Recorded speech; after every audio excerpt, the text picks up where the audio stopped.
right, well, I guess I'm starting this. So, welcome everyone to the episode. I thought you were doing a waiting call. Okay. I was going to chip in. I don't even know. We're keeping this. To be honest, I think it is Kyle's turn to start us off here. Is it? All right, go for it. All right. Welcome to another exciting episode of the Unsubscribed podcast. I am host Did you say Kyle. unsubscribed podcast? Did I say I was like, what did you just say? Oh, I'm too used to listening to my unsubscribed podcast. Acceptable to alliteration. Yes, I was actually listening to Unsubscribed today. They had the rooftop Korean episode. Yes. Yeah, don't spoil it because I haven't gotten all the way through it yet. Yeah. Okay. I won't talk. Anyway. All right. Unsubscribe podcast, sponsor us, please. Yes, that would be. I would take that. I would take that as well. I want to go to the Pentagon. All right. Welcome everybody to another exciting episode of Acceptable Accuracy. I'm host Kyle, joined with Tyler, and Phil. What up? I'm actually going as Timu Tyler this evening. Which I still have no idea why he even does that, even though it only makes sense to Phil. It's just as good. Just as good. I don't know about that. Is that? But segue into that actually is our topic today. It is definitely just as good and is definitely the arrow and not the Indian. Right, Phil? Absolutely. I mean, you can use. I'm white adjacent. I'm fine. That's good. Oh, wow. This is right off the bat, man. I'll tell you, we haven't gotten canceled yet though, so we're all right. I know. I try to make those jokes once in a while, once every dozen or so episodes. That's fair. We gotta keep it fresh. We gotta keep it fresh. Yeah. Anyway, Tyler, what's our topic for tonight? I was going to ask you. Sorry, bro. You're going. No, too late. I asked you, buddy. All right, Phil, what's our topic today? Dang it. That's right. It's 2-on-1 now. Look at this. Now we have 3 to break these ties. This is a bad decision was made here. Yeah. Anyway, our topic for tonight is about gear, which everybody loves, right? Like gear episodes are like, oh yeah, gear, heck yeah, right? Yeah. I mean, it seems to be what our listeners like. Thank you. It depends on who you're talking to. I know. It's funny, unless you're talking to a Gen Z, then it's about the experience. Anyway, we are going to be talking about gear tonight, and specifically gear that, there's many different ways that people can tackle acquiring gear when it comes to the firearms, shooting sports, concealed carry, whatever it may be. It's we talked about earlier, the joke about the Timu. So it's the just as good option, right? But then there's also along with just as good, you have the buy best of breed, top tier equipment, right? And then you actually have buy once, cry once. See, this is why you guys are supposed to introduce this. And then the last category is the build as you go concept, right? Now that one is actually interesting to me, and we'll get into it when we get there, because does build as you go mean just as good? Or does it mean top tier? Or does it mean middle of the road? I don't know. I guess we'll find out when we get there. Anyway, anything else to add, gentlemen, to our topic for this evening? No, it's a pretty simple, straightforward topic that we could argue about for hours. Oh, 100%. I mean, I even think of how I feel like most people can relate to this and how they have that holster bin of shame where they just have this bin or drawer just filled with holsters where it's like, tried that, it was terrible, and they just kept on going and going and going. And that's kind of like somewhat of the idea of this, or we're kind of just wasting money on different things, just trying it out and finding failure points. But either way, so I guess we'll kind of get started with buy once, cry once. For those, even though it's a pretty straightforward for saying, but what does that mean, Kyle? What does buy once, cry once mean? So to me, it's like you buy the absolute best of the category you're looking to get. So like most of the time that, you think of optics or buy once, cry once category. People are going to recommend, the Vortex Razor line for, our $2,000 or the that's crazy Night Force optics that are, even more money than that. But you don't ever need to upgrade from there. Like there's nowhere to go that's higher, better quality, better tracking, things like that. It's the things that you never want to fail and are going to work the best that any other option in that category can go. So like for me, that would be like optics, holsters, Hmm. carry ammo, or Yep. SHTF ammo. Things that I'm going to be, I don't want to be running around with mag tech ammo that's going to blow up my gun in a situation Is where I that need that really a gun to go off. thing? Oh yeah, MagTech unfortunately I've probably will not sponsor us if I continue down this road. because Well, and personally, I have never shot MagTech. I mean, I've seen them like in online websites. Like, okay, because I feel like recently, for a while, I was doing a lot of Palmetto State just AAC ammo with my pistol. I still use it for my rifle, but my pistol early on, I remember I had one match where I think I had, I don't know, what was it, 20 or 30? Just what is it? Is it my was it soft primer strikes or hard primer strikes? What the yeah, actual it would term be? But yeah, you were getting light primer strike. yeah, you were getting Thank you, light failure primer strikes. Thank failure you. to go off. What's crazy is like I could put it right back in shoot, and it'll shoot just fine. Yeah. But and it was so bad to where, and apparently I wasn't the only person at this issue. I still use their 5.6 and their 300 black on. I love it, but so now I've switched over to just CCI Blazer, and I've had any issues with it at all. So, Yeah, that's my favorite training ammo for mm-hmm. sure. Yeah, and that's one of those instances. Well, I'm trying to jump ahead, but like it's just as good, As we right? Yeah, just I jump know. around. But Yeah. yeah, well, okay. So We I'm not said gonna we're jump gonna around, but naturally do this, man. it's true. But to your point about ammo from a defensive situation perspective, you want that ammo to go bang every time, and you want it to do its job every time. So Oh, I for also think sure. of things like people that run steel case ammo. I guess if you're running an Mm-hmm. AK, that would probably be fine.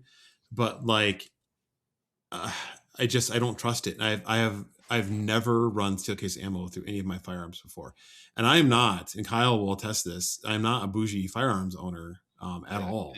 You probably out of the three of us here, you probably embody the just as good crowd more than the rest of us.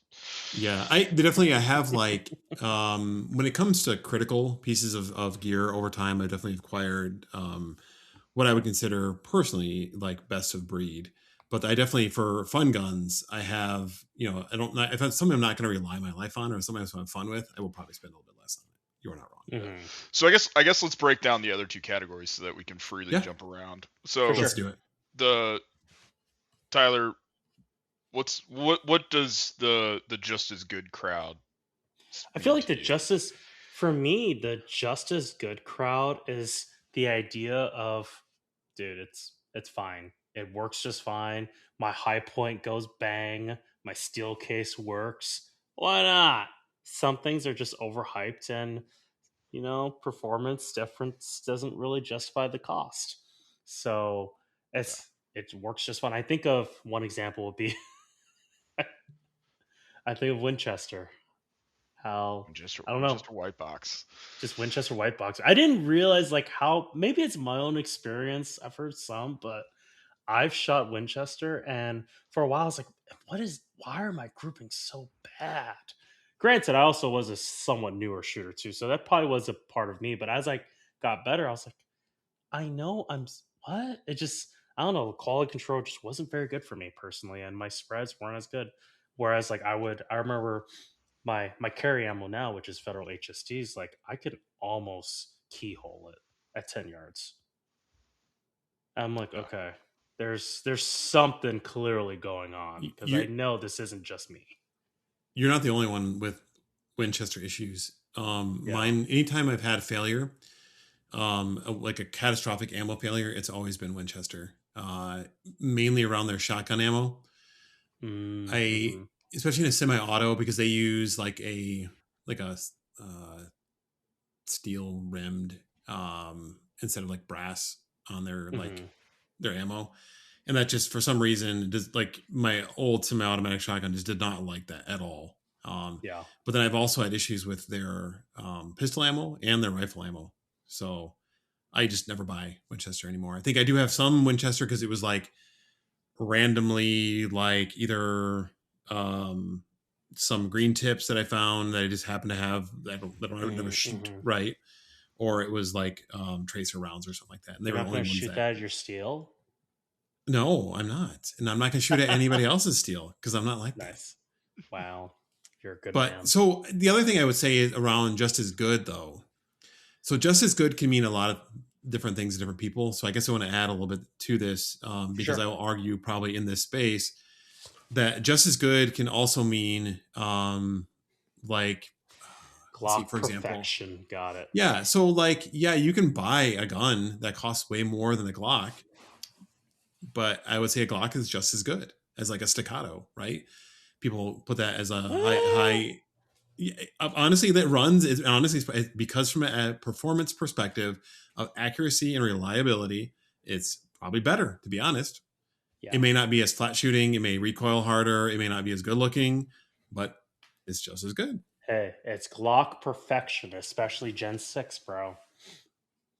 They So I perfected think that's a perfection lot of with the those my I guess my guys. point is there's a lot of like middle tier gear that you can get that would be like 90 to 95% of like something that's super high end, Well, right? yeah, Sure. I would say it's just like as the good. old race car. What was the old race car analogy where it's like to get a car to go to 180 miles an hour down the drag strip costs $50,000.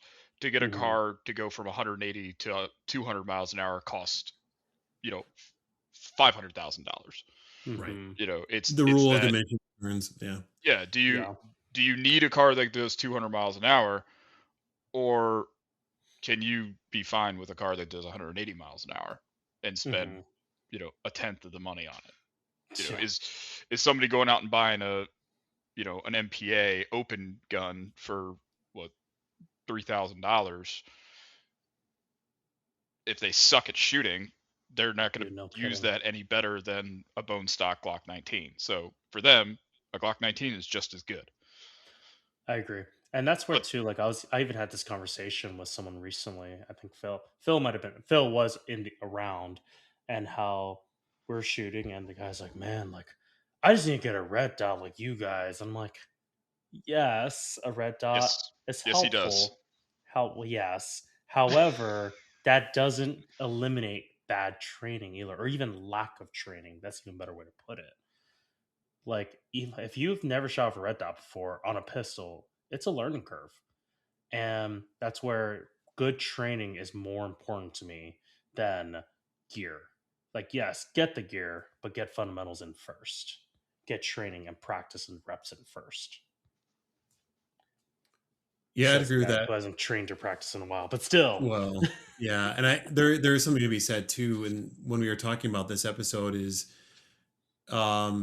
yes, there is a do like practicing is more important than gear, but there's also like a certain level that you have to be at, right? Like if you're practicing drawing from a holster and you buy the cheapest holster out there and it's like caving in on Mhm. itself or it's a Serpo holster or something like that, that probably not the Dang, we're just best. name dropping everyone Dude, tonight. I know, and I Right. don't This care. this is I gonna don't be care. this is gonna be a hit piece. It's gonna be a I hit know. piece. But But we before we will move on talk to about like, great companies tonight too. And we Yes. those will. companies, That's please true. sponsor us. Like Yes. Yeah, tier and one I think a conceal, lot of please those sponsor us. I love you a lot of guys. that stuff is going to fall into the just as good category, where it costs you Hmm. medium dollars, but you're buying up above what like either as a technology advantage over time, or Hmm. because that brought the price down, or maybe the location of manufacturing, like optics, for example, that you can get stuff that's just as good as things that cost twice as much, Yeah. For right? And sure. that falls into our third category of Thank the you, Kyle. Yeah. build as you go. Buying a Glock 17 MOS and putting a Holosun optic on it. Hmm. You can then build that up. You can get a trigger for it. You can get a new optic for it, Get tungsten it guide rod, stippled. better barrel, Hmm. mag extensions, things like that. You can build that gun up into something that's more capable than its stock configuration. Yeah. ARs are a fantastic example of that as Oh, well. 100%. So it's that's kind of the middle of the road where you're maybe you're an average shooter. You're not, you've been shooting for a couple of years and you're looking to to upgrade things, but maybe you're a little more financially conservative than somebody who would be in the buy once, cry once category. But you can then build that up.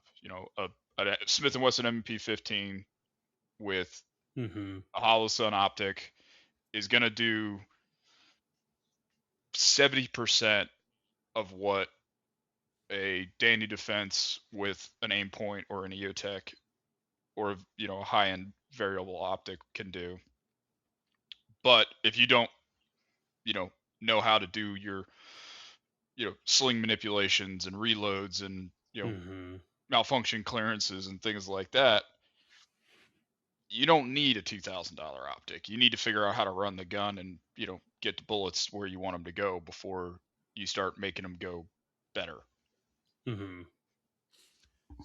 Yeah, and I think when you're spending dollars as well too, you're buying, and while you're talking about the difference between like a Daniel Defense and like an MP15 for an AR-15, it got me thinking. It was like sometimes you're buying capabilities, right? Like, maybe it's a scope that's got more magnification, more light transmission, or like if it's EOTech, for example, on a rifle, you're buying like really good night vision performance. So you're buying capabilities, but then there is the other flip side where you're also buying reliability as well. So like an MP15 will probably run most average users just fine for the life of that individual. 100%. Right? But you switch over to a Daniel Defense and you start getting into cold hammer forged barrels, right? So you may get more rounds out of that barrel before you burn it out. I don't actually know I don't think Smith & Wesson uses cold. No, somebody's going to correct me and tell me they do use cold hammer forged. Yeah, comment and tell us we're wrong, please. Please do. Yeah. Send us an email at podcast@acceptableaccuracy.com. I'm totally just going to look it up and I'm going to email us about it. Please do. Increase our traffic. Yeah, I know, right? Am I looking up again? Were you going to look up what a cold hammer forged barrel was, Tyler? Is that what that is? Dude, I don't even know. Oh my gosh. Tyler. What? One of my favorite things, like the last episode we did with a 3003 gun setup, was thoroughly enjoyable for me because it forces you to learn more, right? So, or just use AI. Yeah, I did. Tyler's the first slave of our AI overlords. It's true. In the coming as long as you're saying thank you when you ask the AI to do things, I know, right? You'll be fine. Yeah, I was very much an early adopter. I don't know if I was an early adopter of ChatGPT, but I definitely used it pretty early on. I will admit that. The first Terminators are going to look like Tyler. It's gonna be great. Just like Asian Zing over here. It'll be amazing. And I'll have my Temu Terminator. So it'll be we just gotta put everything up on high shelves. That will be okay. Gee, thanks. Oh my goodness. You're not even that much taller than me, Kyle. What are you like 5'6", 5'7"? I'm 5'8". Yeah, I'm 4 inches taller than you. Oh, whatever. Are you really? I'm 6'1". Oh, dang. I think I'm also that's just 3 inches. Most. That's fair. Well, I didn't go to college. I didn't graduate. No, if you're 6'1", that's 5 inches taller than me, dude. But I don't know. Everyone's shorter than I am, so I really don't notice. I don't know. The thing is, I'm surrounded by Terminators or Phil height. We're we're done. We're all screwed. Yeah, we got to go into little holes in the ground. Exactly. Yeah. It's like that meme. I don't even think about you. David and Goliath, bro. I just have to bring a sling with me. Yeah, or just like requires to pick something up and then all the oil will rush to its head and it'll fall over. I think that's an age thing, Phil, not a height thing. So it's always been that way. All right, we are way off topic. Whatever. I mean, we can debate. Maybe what we need to do? We need to do an episode about like the best firearm to take down like apocalypse level things. Like we've talked about zombies before, but maybe we can talk about like aliens and Terminators and that kind of stuff. That'd be a fun episode. Communists. Maybe next episode. Zeus cannon. That's right. Noisy cricket. Socialists. Socialist. Wow. Oh my goodness. Yeah. All right. So yeah. Back on topic. Yep. So again, I guess we're talking about red dots. So let's kind of go down that road a little bit here. So I am of the opinion that when Holosun kind of hit the scene, they reset the competition like requirements for a ton of people, and the only companies that maybe like didn't have much to worry about were the ones that were like super high end, like Aimpoint or EOTech, right? Mm-hmm. Where like if people are going to buy those, they're not even going to look at Holosun. But companies like Vortex, Burris, I'm trying to think of the other like red dot manufacturers, Sig Sauer, were put on notice because there was a company that came out there that was making ultra reliable, just as good, like red dots that had additional features or durability than what they were offering. They shrunk the size, and it was cheaper, right? And they pretty much, I mean, between Holosun and Sig Sauer, they pretty much killed the Walmart red dot optic market. Mm-hmm. Like you don't see people running the cheapest rifle you can have with those knockoff Seymour sights on them anymore. Everybody's got Holosuns or Romeo 5s on their stuff now. Mm-hmm. Because it's, $75 for this optic that loses 0 with every shot you take, or $125 or less if you find it on sale, or for an optic that's gonna hold 0 pretty well. Yeah. Touching on a point you made earlier though about buying the higher quality optics and what you're getting for capability and things like that too. I think across all these categories, one thing you're also getting is quality control. Companies don't make stuff cheaper out of the goodness of their heart. They cut corners. Yes. And one of the things that's easy to cut and lower cost of manufacturing is quality control. So you may get, a perfect example is, a company like Somo Gear. You may get an optic, a laser from them that works fantastically, or you may get one that, goes 5 feet off kilter in your first shot. Dang. On night vision match. I don't know anybody that happened. I couldn't think of a situation that's ever happened to anybody. Timu Tyler, what happened? You'll have to listen to our Moons Out. You'll have to listen to our Moons Out, Goons Out podcast. Listen to Moons Out episode. Or excuse me, Moons Out. It's no longer Goons Out. So yeah, Moons Out 2025 or 2026 recap on Acceptable Accuracy podcast. But that's something that most of the time you're gonna get a Holosun or a Sig Sauer optic that runs fine for you, but every once in a while you don't, and they usually make up for that with some kind of warranty process that if you get one of the lemons that's made it through that crack, they just give you another one.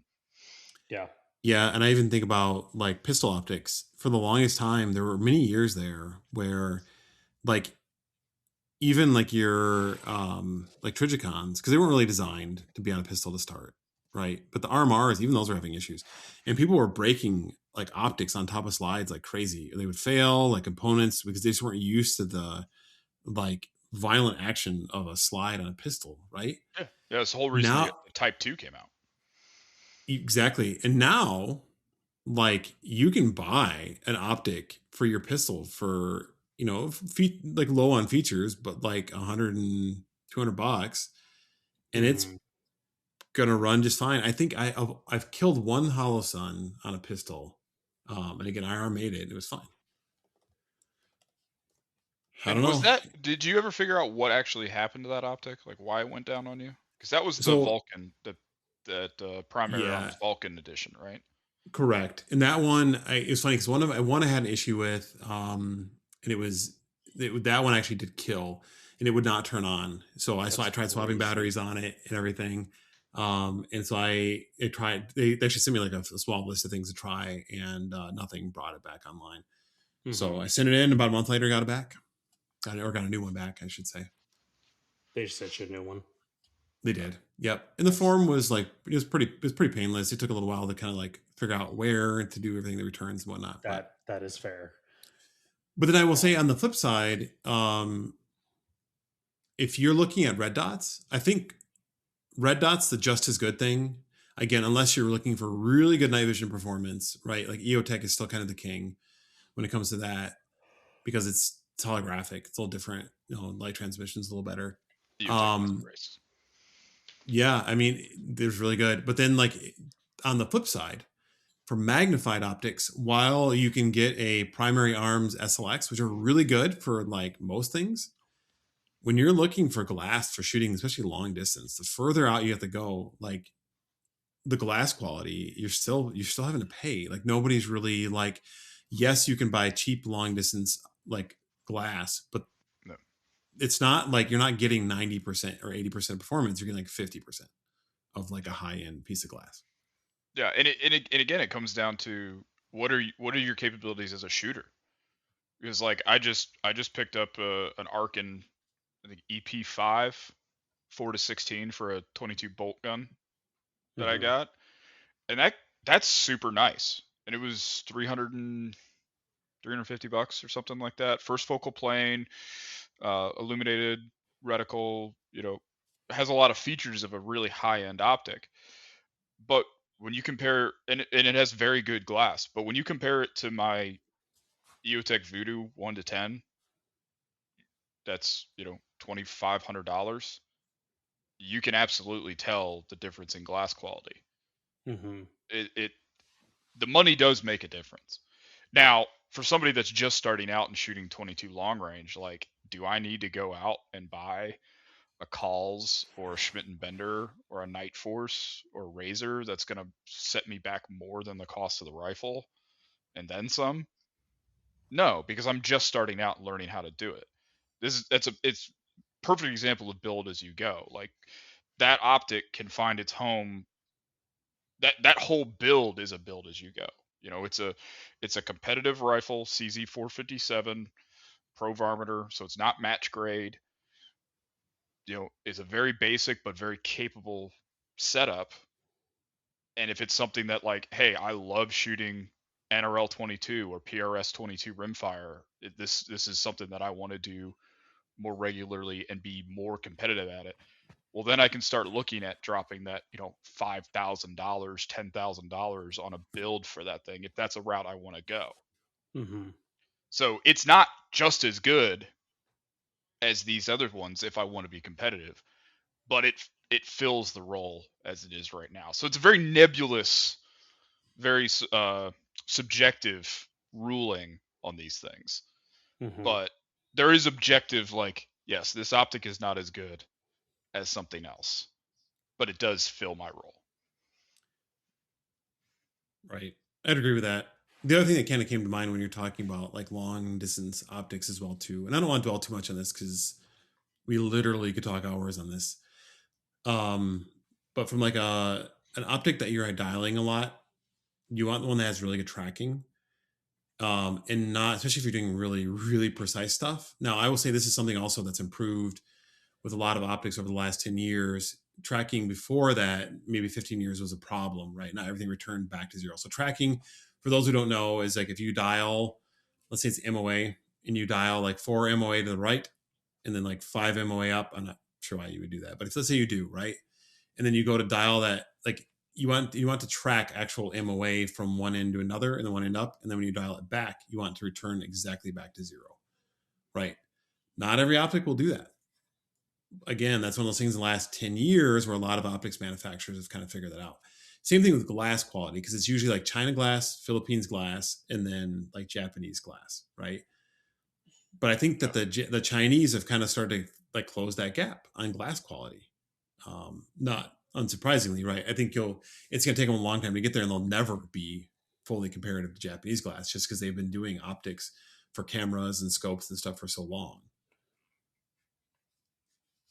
Yeah, But it's again, hard to compete and close that gap, but right. technology as it advances is gonna make that price point not necessarily matter as much, and it's gonna come down to more of track record and uh, widespread use. But Yeah, kind of good. no, I was changing subject. I was too. I was actually Okay. going to ask Tyler. Tyler, what's something that you would consider? for you that would be a buy once, cry once thing? A buy once, cry once. I would definitely say, a, in what context, I guess, or just whatever. Whatever, man. Like any category. I'd say a holster, man. Holsters are just so, and your belt. I'd say a holster and a belt because those two things are just so vital. That's like other ignore whatever gun you get. You want to make sure you have a good holster that has good retention. My brain's going to conceal carry right now, but even matches, like even like doing something like the Wolverine 5K or the Zombie Invitational, you want something that's good, something that's going to not break off your belt or your holster falls out or something else and your belt just actually keep it all up and you're not sagging everywhere, or a situation where you're doing USPSA and your belt decides to fall right off mid match or mid stage. It was great because that'll never Did ever that happen. did that happen to somebody you know, Tyler? Yeah, and it's original Tyler. It's Of great. course I know him. He's me. Yeah. And that only happened because I forgot to put my what's it called, like a belt holder or belt stay or whatever it's called. Belt keeper. Belt keeper, thank you. I forgot it. I saw it, and for some reason, I didn't put it on. I don't know why. And by my third or fourth stage that day, it just my belt gave out on me. I was like, oh, I felt it just dangling on my side. I was like, well, I'm in trouble. I'm just gonna keep going. I'm gonna shoot. And I thankfully my holster stayed exactly where it needed to be. But I was like, okay, all right, I am done. Holster, and I'm gonna fix my belt now. It's great. Finished my stage, didn't retreat, but all right. It was a okay stage for me. It That was was funny what too it. because I remember earlier in one of the stages, I actually fixed your belt for you, like two Did you stages earlier. really? I did. I was Did you like, hold fix on. it? Did you fix it, Phil? Or Okay, Clearly. did you listen. sabotage it? It's been a few matches since I beat Tyler, and I really wanted to beat Tyler in this match Oh, because I okay. figured it was my only opportunity. It was Tyler's first match of the year, right? You know, he's a little rusty, and I was like, if I sabotage his gear a little bit, Uh huh. All I need, yeah. And then the last stage comes. I'm doing great. I think I was beating you until that last stage. Just I was like, nope, I'm done. It was so bad. yeah, Four mice even and two FSAs. It was so bad. for the day, you beat me at 5 out of 3 stages. One was really close, but Hmm. yeah, that one stage, man. Yeah, Yeah, that stage that just wrecked me. I was sending I, you s- bad vibes the whole time. I guess, but it's fine. I mean, it's not a big deal. I was just, I do this for fun. I do it for the joy of it. Make sure my gear and my training is at least decent, and Do it for the Instagram reels. Yep. yeah, Yeah. do it for the reels. The Mhm. my once a quarter reels that I post. It's great. I was thinking about getting back on subject. I was thinking about the holster thing, Tyler, while you were Hmm. kind of talking about the buy Yeah. once, cry once on holsters. Now, we talked about the pre show, the whole box of shame. I won't go into that. But there are a few things why I think you are correct about the buy once, cry once on holsters for all your use cases, whether it's concealed Hmm. carry or it's competition use or whatever. And a big one that comes to mind is safety because Yes, I was when thinking the you exact same thing. yeah, the times if you think about it, the times you have a loaded gun are either it's out right and you're shooting a stage or you have it holstered right, Hmm. maybe a nightstand at home, whatever, but those are the 2 points that they're most likely to be an issue, right? And if you are trusting yourself not to get shot in the leg while you have something Yeah. holstered or to fall apart or whatever, or you're on a stage and you have a holstered hot gun and you have to crawl through a pipe or something, you want that gun to stay where it's at on your hip or with your carry appendix or whatever appendix carry.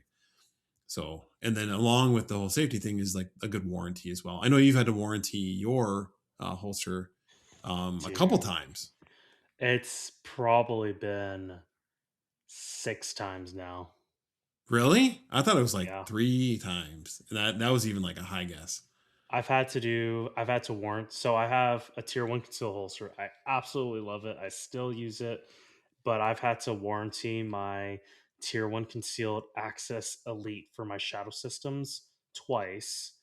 And because just parts, there's a crack in the holster, and then I've had to warranty my Tier 1 Concealed MSP 3 or 4 times now because it's the Pro where they bungee the mag holder, the mag caddy next to it, and they would snap. The mag caddy would snap probably every 6 months or so. But the holster itself works great, and they send me a warranty, replace it for free. They quick ship it. They send it to me in like three to 5 business days. So Have you I'm noticed any improvements on the design?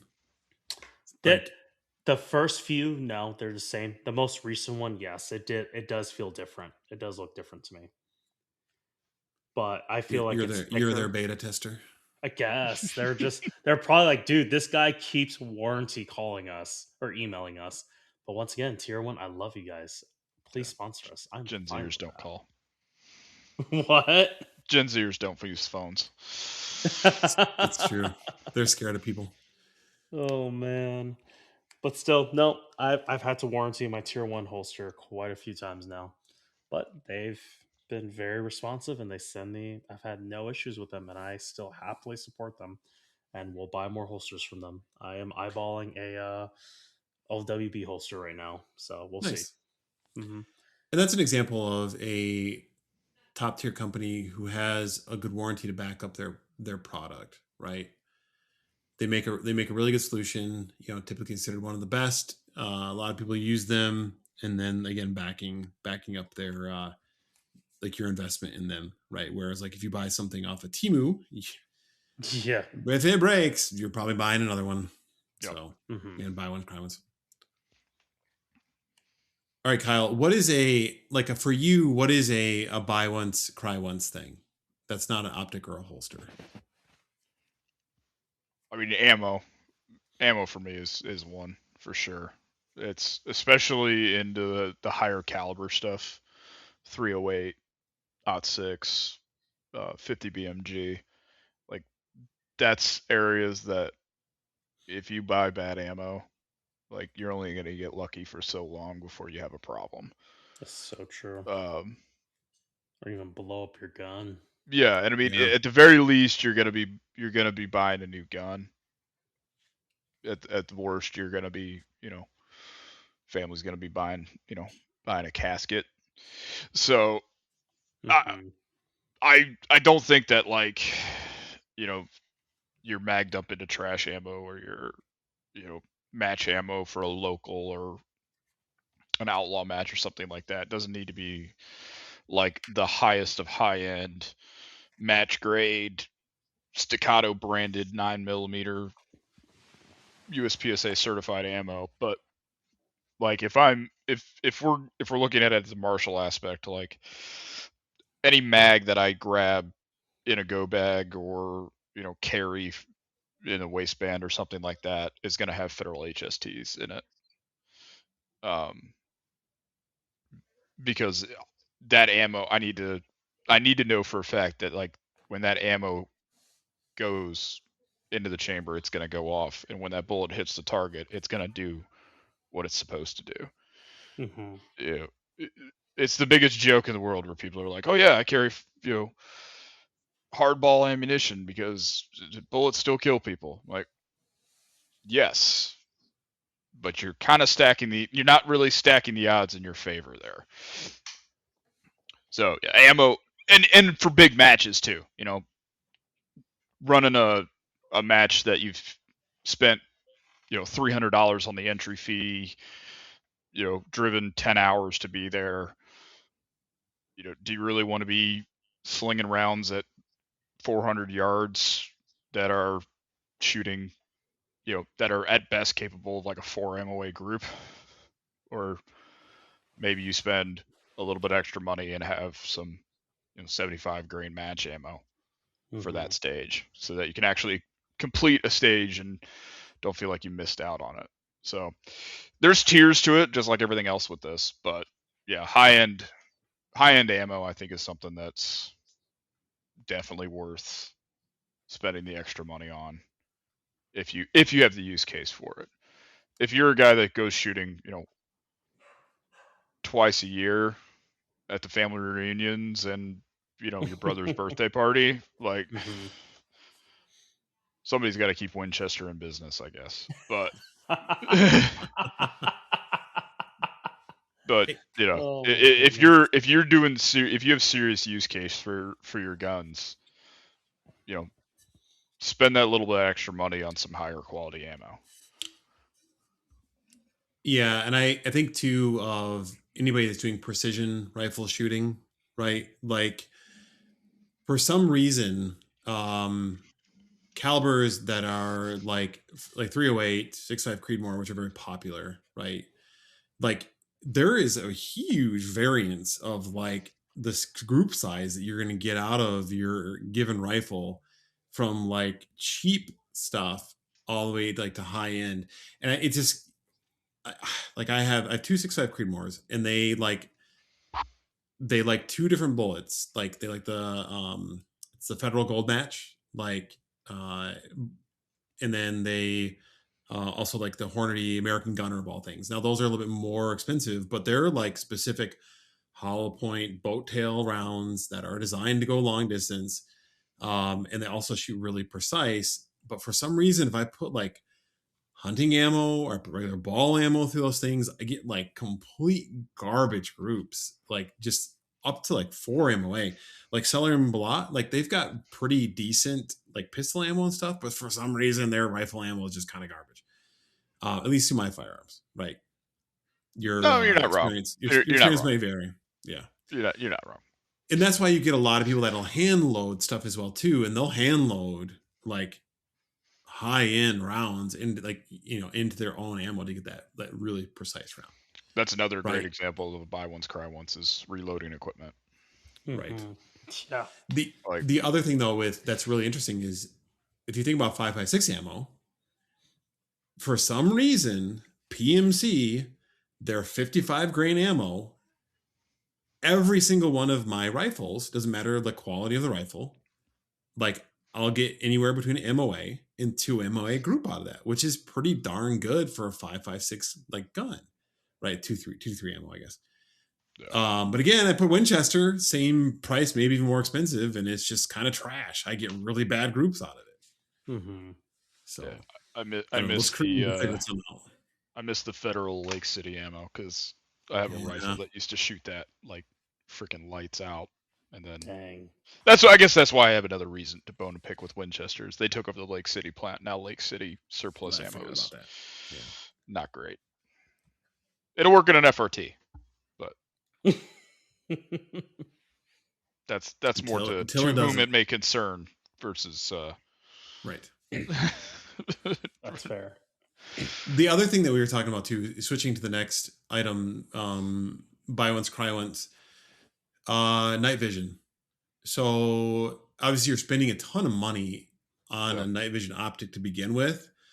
Now this is a really interesting one because there's a huge gap between, though that it is shrinking. There's a huge gap between your low end night vision and like what would be considered high end night vision, right? So like digital, low end digital, yes, you can get functional with IR supplemental light. You can get digital night vision that technically will work. You can't wear it; it's gonna make you dizzy because the refresh rate's not good enough. Though there is some new stuff that's come out that has a significant improvement. But you're looking at like those things you maybe get for like cheap night vision for like maybe $500, right? But same thing applies to thermal. But when you get like you're spending like $3,000, or 2.5 now to $3,000 on night vision, like the gap between like low end stuff and high end is pretty large. Now there is like some cheaper Chinese night vision that's coming out that's like maybe middle of the road, but it's still expensive. It's not you're saving maybe $500, right? Yeah, maybe the night vision market is like you could put a down payment on a house on your helmet with night vision. That's crazy. It's definitely something that I think 100% depends on the use case because my my PVS-14 would probably be considered lower middle tier with the Photonis Echoes tubes are probably on the low side for FOM, but they have a really high gain auto gate, which is kind of makes them punch a little bit above their class. But I hesitate to call them just as good, but they do work really well for my specific use case. So, just as good has a pretty negative connotation in my book, that like, because I have night vision and because I'm a good shooter, I can compete with somebody that has, $15,000 dual tubes on their heads. No, the Moons Out rankings prove that absolutely false. But the you definitely shouldn't be buying a $500 non-purged Gen 2 green phos with a ton of blems on it if you're gonna be, a bounty hunter and be actually using this night vision to rely on the information it gives you for safety. So night vision is just such a complicated topic. It is. And I think to your point as well, it's like you're looking at different tiers of night vision. And to get into night vision, you're spending, like I said, multiple thousands of dollars. Yeah. And there are tiers within there. Some people would say, like, low end to high end tier. Usually I have a Photonis as well too. So like, to your point, it's like Photonis, though I've heard they've got some new stuff out that's really good. Photonis, sorry, I say it would be NVT, Photonis, Elbit, and then L3, right? Like, that's usually the order of quality, though that is shifting a lot lately. And then way below that typically is digital, but that is also changing. 4MR Ranch just did a whole thing on digital night vision compared to analog, and like cheap digital all the way up through high end analog. And the gap between a digital night vision and an NVT is really freaking close. And they've got those refresh rates are super high on that stuff. And there's a lot of advantages that I think if night vision can, if they can, like, analog will always be really awesome because it's an analog feel. It doesn't, you're not looking at a screen, right? But there's a lot of advantages to digital, that like the potential cost reduction, the ability to natively record. And then if you stare at a bright light, you're not going to burn a digital night vision tube out. Yeah. Right. Well, and serviceability, from what I understand too. Digital night vision can actually be serviced by the end user pretty easily if you're decently knowledgeable with electronics, versus you got to have some pretty expensive equipment to service analog tubes. That's a good point. Just because of the things that you have to do to order to prep it properly and to set it up properly. So yeah. All right, Tyler. Now that we've let Phil nerd out about electronics and night vision. I'm also the one who brought up optics too, if you noticed, which is also the other electronic item that runs related to firearms. So Tyler, something holsters and belts, it's great. Yeah, something that's just as good, like something that you can buy off Amazon that's gonna work just as good as something you buy from a high-end or dedicated retailer. Oh man, will be just as good. I don't know. I have to kind of chew. I don't know why, but my brain's going to a sling right now. But I feel like that's not the right answer. No, because slings are holsters for rifles. Exactly. That's where I'm like, that's so wrong. Why did? But I'll let you chew on that. I'll give you my example. On the sling thing, real quick. I don't want to move off that yet because I think this is a good conversation. Okay. The sling thing, like, you can buy a Magpul sling, really not that expensive. It's just as good as a lot of the other high-end stuff. Like, I actually switched from a Viking Tactics bungee sling, judge me on that as much as you want, to a Magpul sling because I actually like it better. It does everything you need to do, and I have not had any issues with it. It's high quality made. I'm a huge fan. I'm a huge fan of the MS3 and the MS4 slings from Magpul. I will say there are better ones out there Oh yeah. at only a slightly higher price point. I got a chance at the Zombie 2025 match to speak with one of the sponsors, I think Brian from Wilson Equipment, and he's got a sling that he makes that I think is like $10 more than a fully kitted out MS4 sling, Oh dang. and it is way more comfortable than Mm. an MS4 sling. And I noticed that at Zombie, and then again at Moons Out this past March, the MS4 sling. Oh, and absolutely at our Wolf Recon, because we were hiking through the woods for 8.5 hours. I noticed the MS4 sling is starting to drag on my collar a lot more Dang. and wear me out. And that's probably just because I'm getting old and feeble. But I'm definitely looking at upgrading the sling. And I don't think it's necessarily a just as good category, but I think you can, in a lot of cases, get away with something that's on the more inexpensive side, like Blue Force gear or Magpul, that's going to run you in the $60 category. That's going to compete Mhm. against $150 slings. Yeah, and be safe at while it's doing it. Yes, yeah. I believe the Magpul sling completely reliable. To Oh, your point, totally. you can definitely get one that's more comfortable, and that's actually a good call out. I'm glad that you said Yeah. something about that. But at the same time, though, like a Magpul, when you talk about Magpul slings, Blue Force gear sling, you're really more build as you go slash middle of the road because yeah, you're still looking at $60 versus like a $10-$20 Amazon sling, Yeah. right? So Yeah. like even Or so, or which a is why, nylon strap or a piece of yeah, paracord, exactly. like To where I'm like, I know A, that's not a just as belt. good.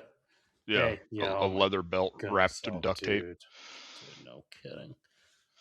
So yeah, because I'm really thinking like what actually would be what I consider just quote unquote just as good. That's not like a truly just as good, not a middle of the tier best bang for your buck. Because I feel like that's kind of where the majority of my stuff is. Yeah. So my example is uh I just purchased a new Pelican case that I'm gonna kit out for like all my range gear, Mm-hmm. and I'm gonna get a Molly panel to put in the lid that bolts and screws into the bottom of the lid for the case, and then I can attach Molly pouches to it. Mm-hmm. I do not need to go out and buy like Midwest Armor pouches that are really high quality, but it's just going to be for organizing batteries and snacks and you know putting my keys in so they're not digging into my leg at the range and things like that. Mm-hmm. I can go buy a 5-pack of Molly pouches off Amazon for $20 because they're not going to get jostled around. They're not going to be pulled at by branches and thorns and dragged down a log when I fall off over my snowshoes. Mm-hmm. So that's something that I would say is a good measure of the just as good. Range bags or rifle cases are another thing that I can think about that is just as good. Mm-hmm. Yeah, no, that makes a lot of sense. Yeah, it's true. Like a range bag or yeah, kind of just more like accessories, things that you're not actually like shooting or relying on. It's just more, yeah, it's just really accessories. That's Yeah. A right. rifle case that's gonna go from rifle's gonna Point. come from the safe to the Yeah, case to the range. That's it. exactly. Hmm. Oh man, yeah. But what about you, Philip? For something that's just as good. Hmm. Yeah.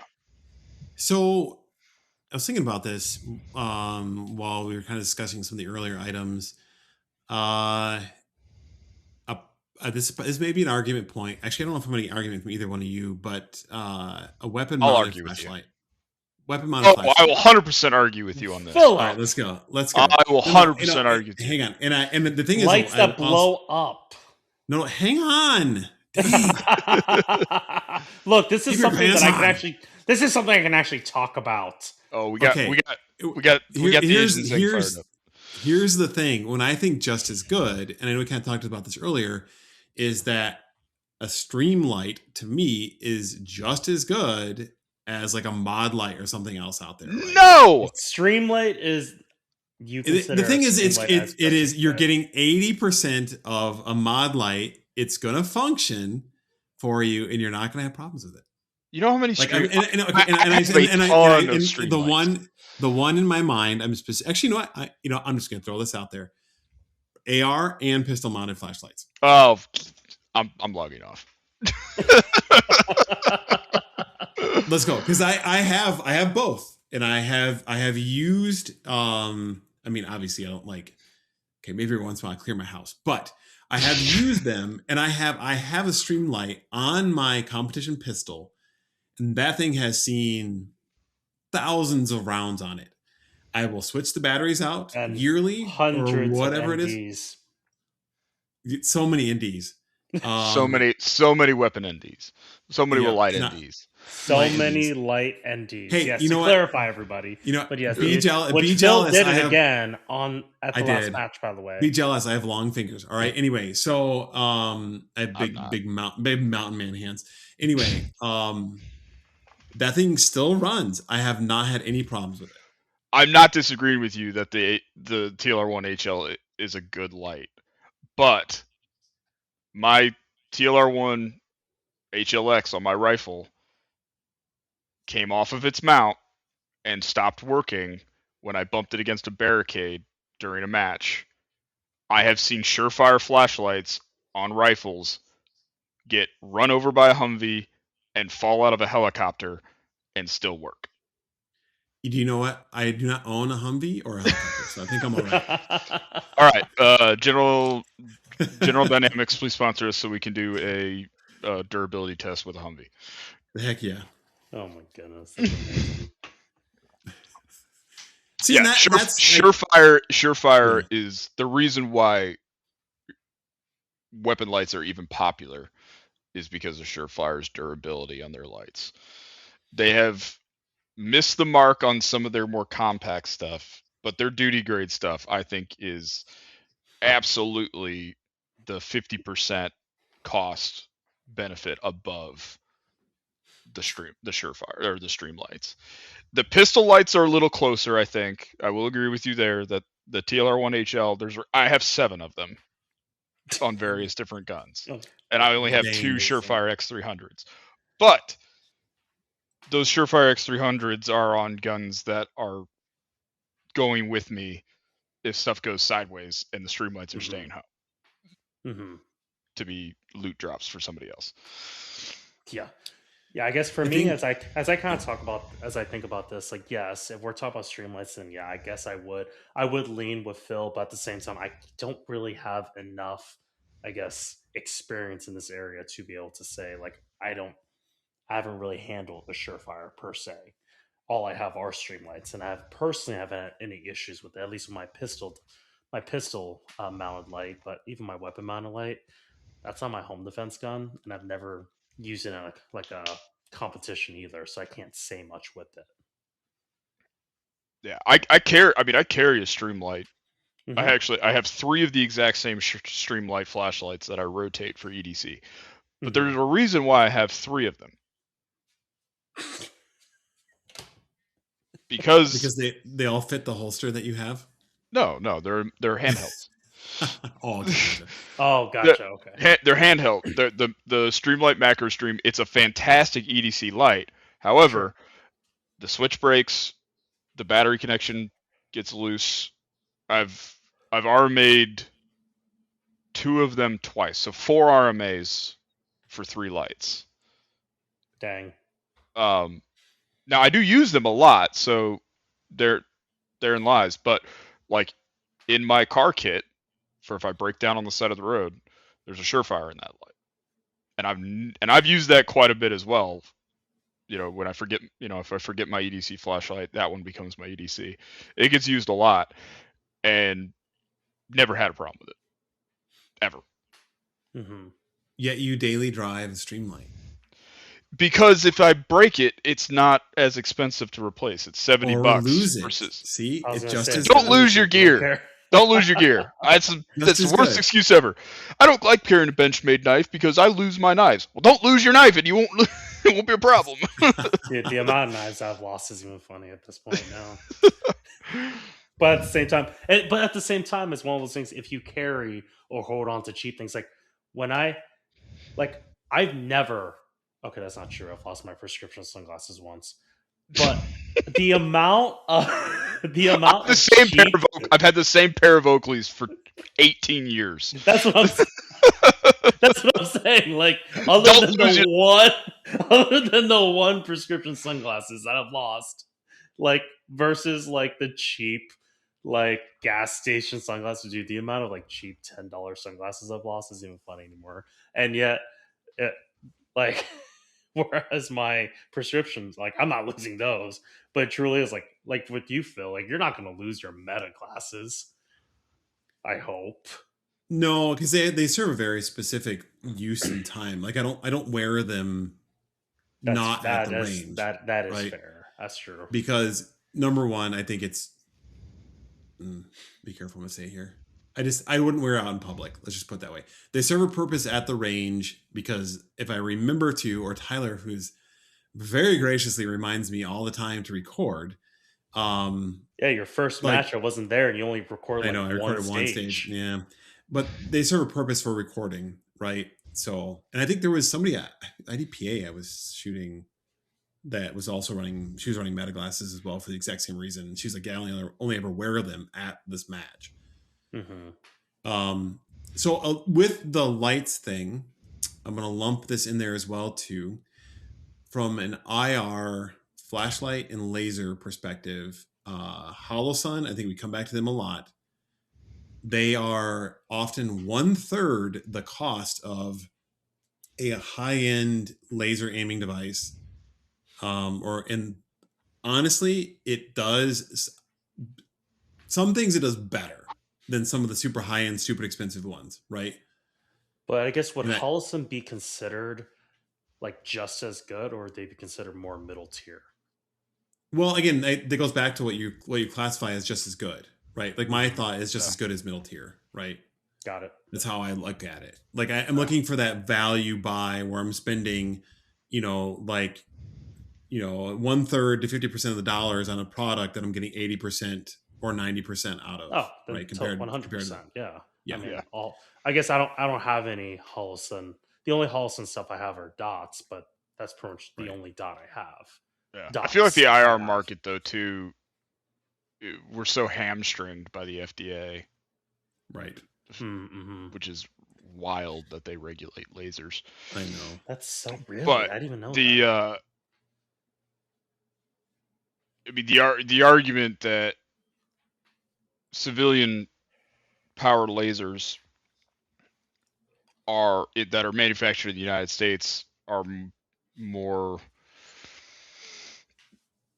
conservative than the foreign made ones because of the legal ramifications of it. I feel like Holosun gets a bit of a leg up because they can kind of bend the rules a little bit. Well, they use the V-cell technology now for like the iris. Like SMS, they cheat completely. They're not like legal. They have like an unlocking feature. And I don't know how they're getting away with that because they have like they're made in China, just like Holosun is, but they're imported in the US, and maybe because they're not sold at retailers, like normal retailers, they can get away with it. But I don't know. Yeah, we're into full on nerd territory now. Yeah, either way, like the iris, like is a great example of it. Like took the IR like aiming device and like lit the whole field on fire and said, screw you guys, I'm making something that's 1/3 the cost that is just as good, if not better, than some of the high-end offerings. And while I'm at it, I'm not going to break on you. Yeah. I mean, the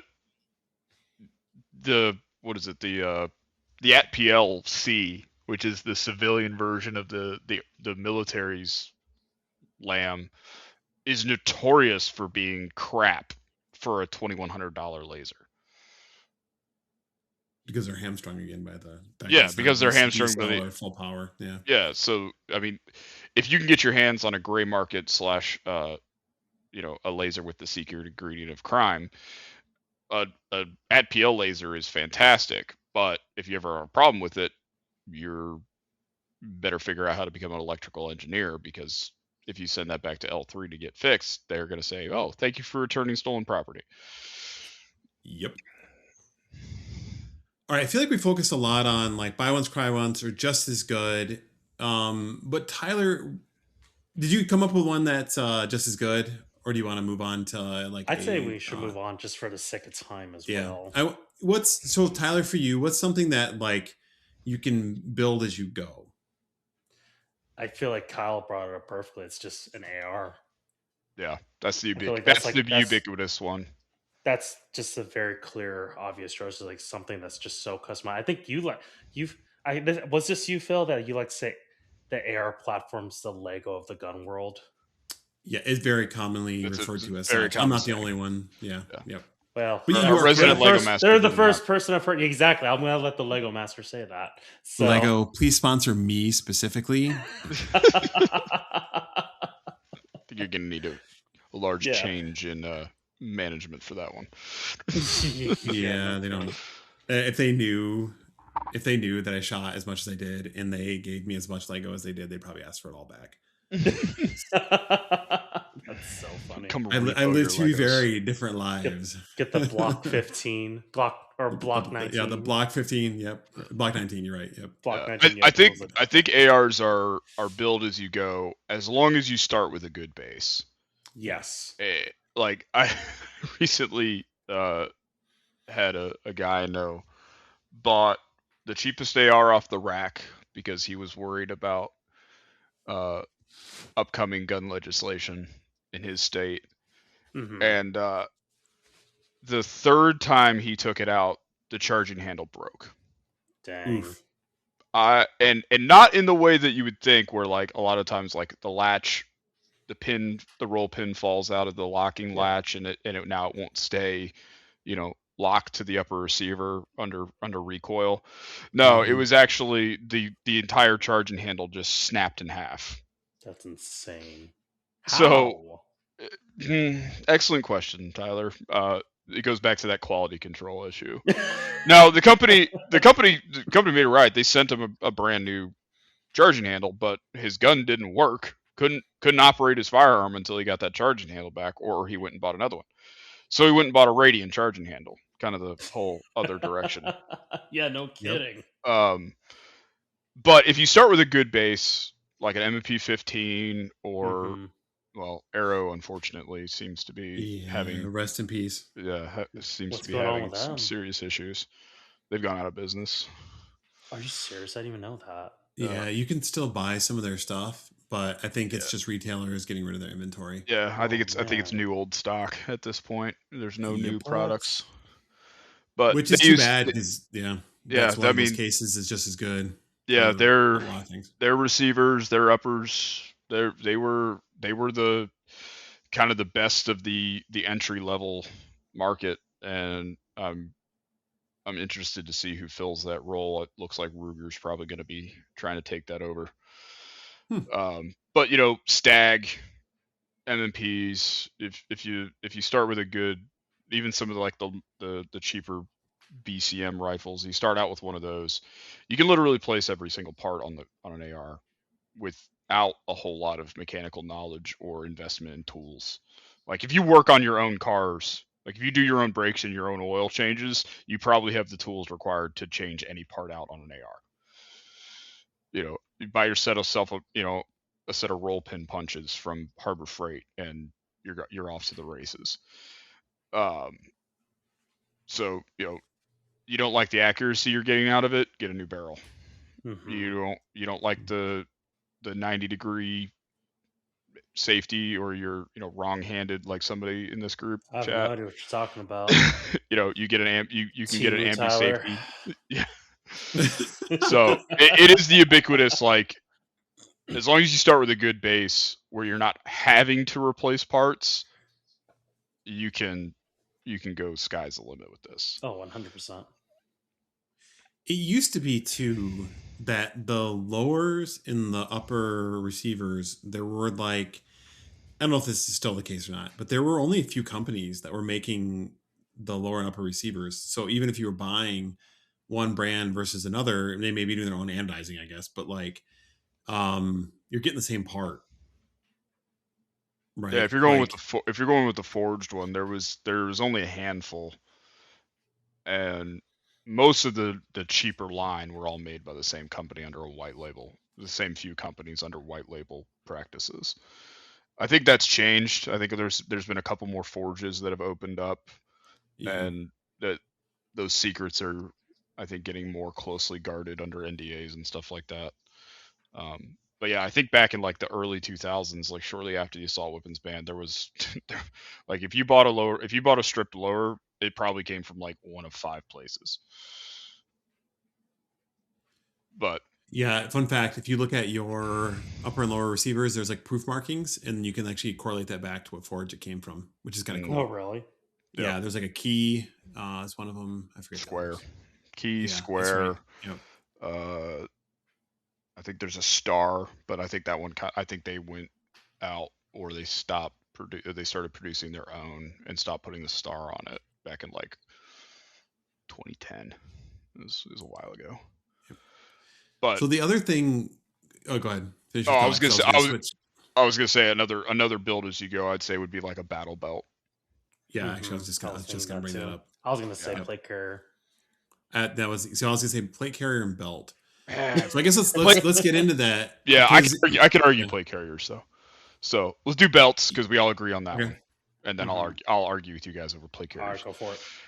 But belts are, again, it goes back to the same thing with ARs. As long as you start with a good base, Yeah. Blue Alpha, Mhm. Blue Alpha belts Core. are a great example. A pretty affordable price point with very basic setup, and then you can just start kind of exploding from there with stuff that fits your use case. But you could run that stock setup in just about any situation that I could think of. Tactical use, duty use, competition, whatever. Yeah, and that's a good point because we have a few people then on the Super Fun Squad for USPSA that are still running their battle belts, and they're like, "Yeah, I need to build a USPSA style setup, but it still works." Like Mhm. there may be some things that are just nice to haves, right? Like battle belt versus USPSA setup, right? Like battle belt, you typically your holster is going to have some sort of retention that you need to hit a button to release, so that adds split second on your draw, right? Magnet holsters for USPSA belt or USPSA setup, which again are just stuff that's just nice to haves, right? Not Yeah. required. Mhm. But like I think of even like the modularity of a belt, where let's say you're building out a belt, right? So you get the belt and you put your holster on it, to start. That's like probably the first thing if you're shooting pistol or whatever, right? I And would then hope immediately so, thereafter, yeah. what's that? Yeah. Well, I mean, you can have a belt just to like put magazines on if you're just shooting rifle, but like again, you put magazine pouches on it. If you go with like S-Tech, they're modular. You can buy like a single, if you want, just buy a single pistol mag holster Mhm. or a single rifle. Or you can build or buy one that's got 2 pistols, 2 right or 1 rifle on it, right? And then you can continue to expand. And the nice thing is it's all plays nicely with each other. So you just keep building it around. And then the same thing if you buy something like you don't like your dump pouch, then you can buy a different one later and move it around. So Yeah, or a IFAC that falls out of your belt when you're in the middle of a competition. It's great.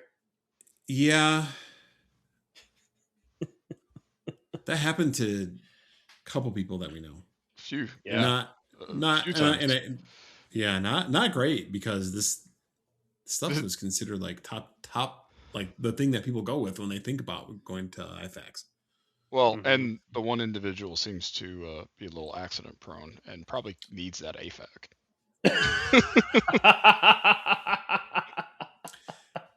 So I messaged that individual today, and they listened to this podcast. So I'm just gonna throw this out there. I Love you, brother. So he runs a competitive Wolverine 5K team. So I messaged him.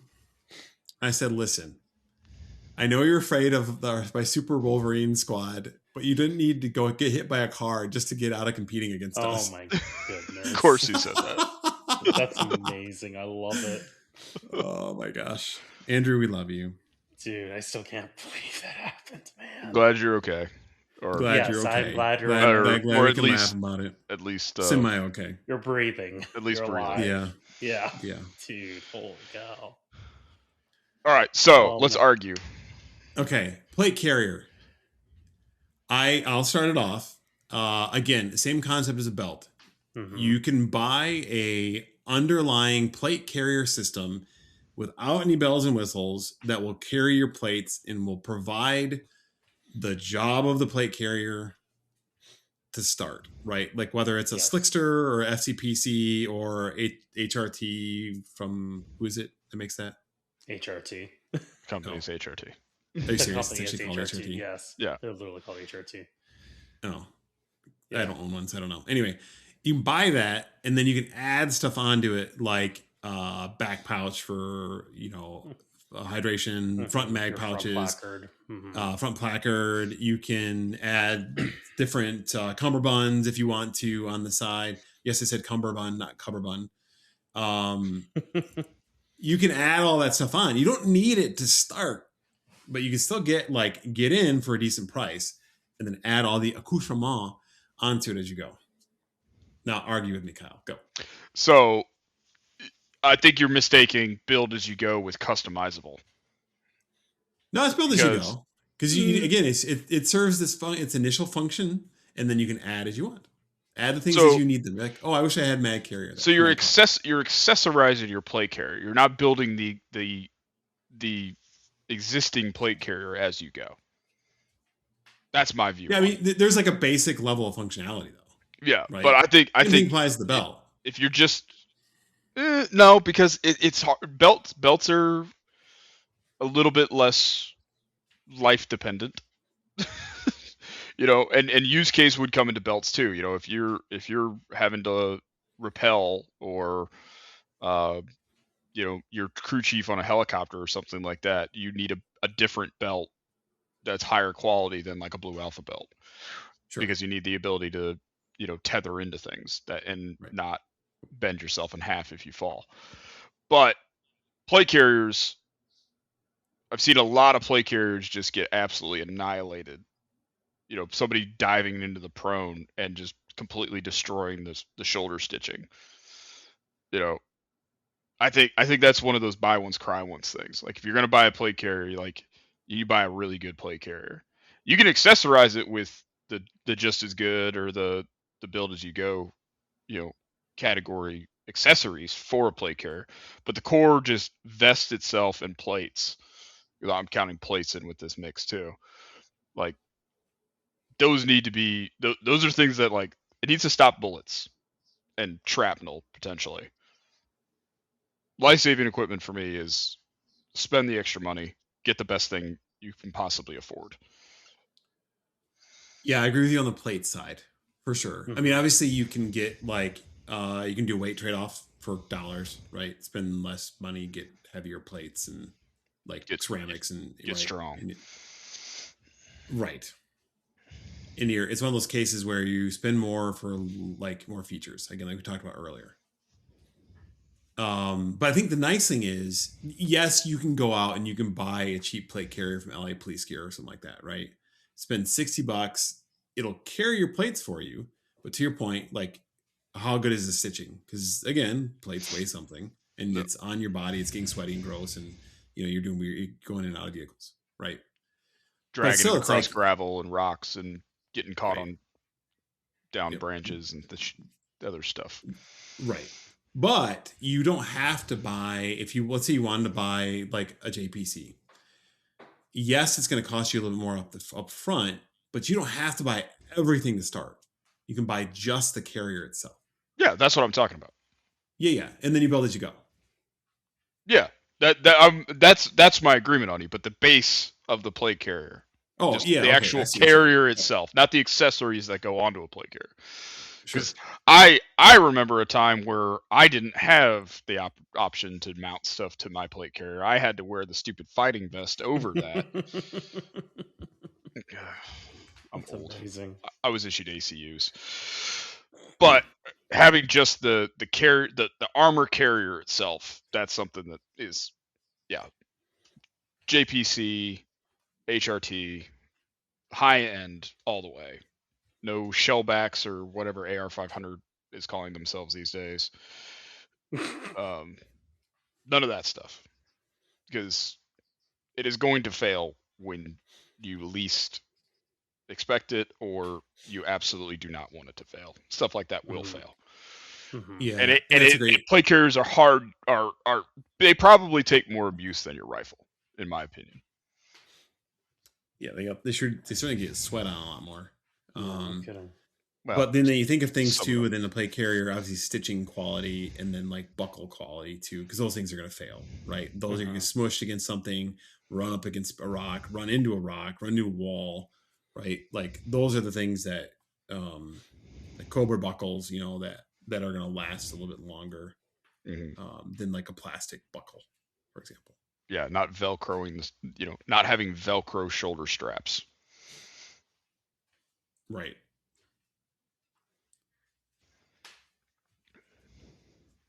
What plate carrier do you run, Phil? I have the FCPC. I actually like the Slickster better. If I ever had just random money, I'm probably going to buy a Slickster to go with everything else I bought for my carrier. It's just, for me, it's just more comfortable.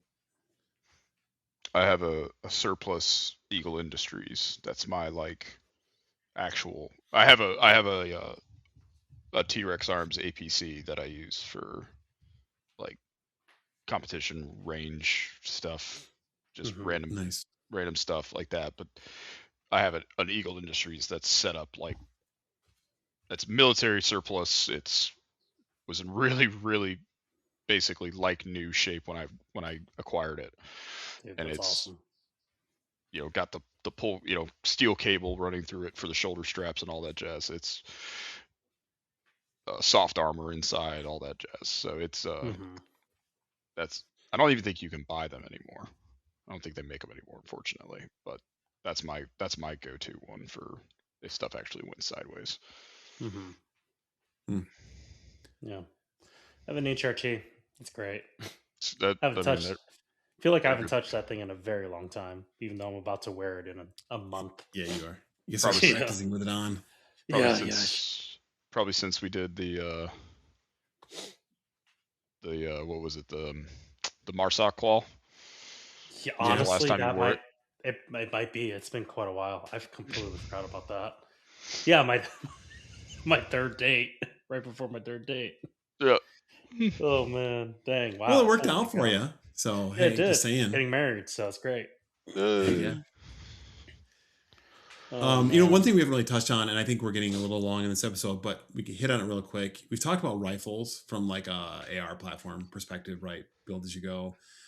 By all means, you can do buy once, cry once, but we haven't really talked about like pistols necessarily either. I think, and I don't, maybe there's not, we guess we touched on it a little bit, right? Like a Glock. That's what Kyle said earlier at the beginning of the episode. He talked about a Glock. Yeah, how you can upgrade it. Exactly. But it's like you can also buy a lot higher end. Call it a day. You could buy a Shadow Systems and call it a day. That's fine. Or just get a Gen 6 now, I guess. Yeah. And for that price, I'm like, honestly, what is it, $600, $700 for a Glock Gen 6 now? Seven and change. I think I've seen them online for. I think they have the Koa, the Aimpoint Koa ones out now too, and they're like 1,000. Gotcha. Yeah, because the Shadow Systems. By the way, one more time. It's amazing that you can get the Koa for $1,000 because that's the dot and the Glock together, right? Yeah, for $1,000. Yeah, with the dedicated footprint that doesn't require recoil lugs. You can't find because it's such a good deal. Yeah. So like even mean, my shadow systems, I may have a Warport, but that thing's $1,000. And then with the dot, look, it's like, granted, I have an EPS now. It's like $1,400 right there. Uh, So I haven't had a chance to shoot a Gen 6, but the I can't imagine that the trigger is better than a Shadow Systems trigger, though. Those Shadow Systems triggers are really nice. I agree with that. Yeah. But at that But point, like, you can in the upgrade argument of build for as the you price. go, you Yeah. could buy a Gen 6 and put a Shadow Systems trigger in it. That's true. hmm Or just get a PSA dagger, right, Philip? Get a poor poet. Yeah, just Heck as yeah, good. man. Just Yes, as good. that's it. Just as good. I have had no issues with that, and I've got and it's like my concealed carry pistol, but I did shoot it in IDPA recently. I've Mhm. qualified on it. I How shot many it. I jams probably did you get? it's what's I'm that? What's kidding. that? I'm kidding. I was joking, saying how many jams did you get? How many None actually malfunctions? I know. ran I flawlessly. know. I'm joking. I know. And it's probably got 1,000 rounds through it. Now there were some issues with some of the early daggers, the full size. I think some of the early micro ones had some issues too. But Every Six early one Hours had have that. been beta testing on their customers for a while too, and people still buy their stuff. I had an M&P Shield Plus. I bought it like day one when it came out, and I had what 200 or 300 malfunctions in the first 1,000 rounds. It was terrible. Finally, I send it in for warranty, and they're like, "Oh yeah, you got issue with the firing pin. Works great now, but I removed onto Shadow Systems after that." Yeah, I Buy going once, back to cry once. the whole concept Yeah. of well, the whole thing with a pistol is like if you literally need a pistol to do everything, the answer is typically Glock, right? Good. There are Good other Glock items, 19. Call it a day. right? And you could argue, despite your experience, same thing with like Smith and Wesson, same thing with even Canic. Like Oh no, no, no, no, no, no, no, no, no. anyway, all that to say is like buying a higher end pistol, like a 2011 platform. Honestly, you're almost getting to the point where it's gonna maybe shoot a little bit flatter. It's gonna have, it's gonna look nice. It's got some cool features, Better but trigger. I mean, better trigger. that's objectively so. You're not going to Sure, get the same. You can never make a Glock. The nicest Glock trigger is going to shoot worse than a mid-level 2011 trigger. right. Mhm. But you are also asking for additional problems. There's a lot more parts on a 2011 than there are a Glock, Yep. right? So again, it's like one of those things like the Holosun optic where it's kind of like, unless you have a really niche use case, It's in that good case, enough. yeah, it's pretty much do everything you need to do. So all of that last hour and a half said, Yeah, it all depends. Yeah. No, and I think that's an okay That is conclusion. a And I think great closing statement. when we were talking about the impetus of this episode, it was basically like we were going through it before we started recording. And we're like, yeah, depends. I like that. Mm-hmm. Yep.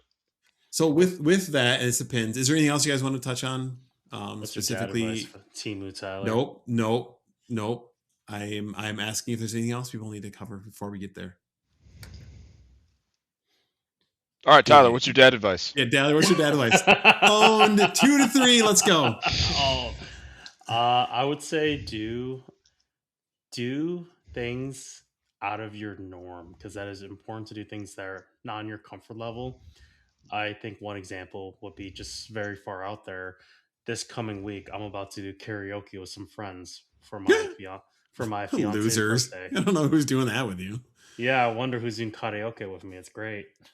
I want video evidence of this. See, exactly right there, because we all know it's going to be bad, except one of the, well, I mean, we know at least two of them will do well. So Yeah, one of and them it's being, not Tyler or I. yeah, exactly. Because yeah. Oh man. So yeah, stuff like that. It's important. It's fun. Goof off. It's okay because we all have our secret things that we kind of geek out or nerd out on, and that's okay. So just do uncomfortable things and just have fun with it. Tyler, are What you you got? admitting that you secretly want to become a karaoke star? Oh, 100%. Are we going to see you on America's Got Talent? Oh, straight up, it'll be great. He'll be like the story about the person that can't that can't sing but has like some heartwarming story to go along with That's it. so And they, true. Yeah. Oh my goodness. Still gets voted Just, in. yeah, oh my just goodness. because It is they hilarious though for feel me. Like bad. some of these like America's Got Talent or Britain's Got Talent, and you hear stories like, "Yeah, I'm here for Britain's Got Talent, and I flew all the way from Australia for it." I'm like, how does that count? You're not even British. But I Well, they digress. put the Queen on their money. Yeah. Well, okay. All right, whatever. Of course, the one random example, that wasn't even what I meant, but fine. Some dude from Japan goes to Britain. How about that? Is that better? I can find a Oh, man. connection. You probably could. But all right, Kyle, what about you, man? What you got for us? So I'm gonna caveat off yours slightly. Yep. Keep a routine. Mm-hmm. Mm. Helps you stay disciplined. Helps you stay motivated when things get hard. But if you keep a good routine, it can help you get through a lot of hard stuff.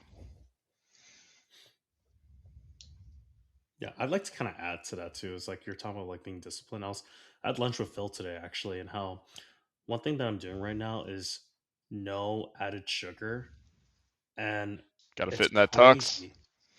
Yeah, exactly. I'm just getting ready for the wedding. It's just so crazy how like what a difference. Like I haven't really lost much weight, but the mental clarity I have.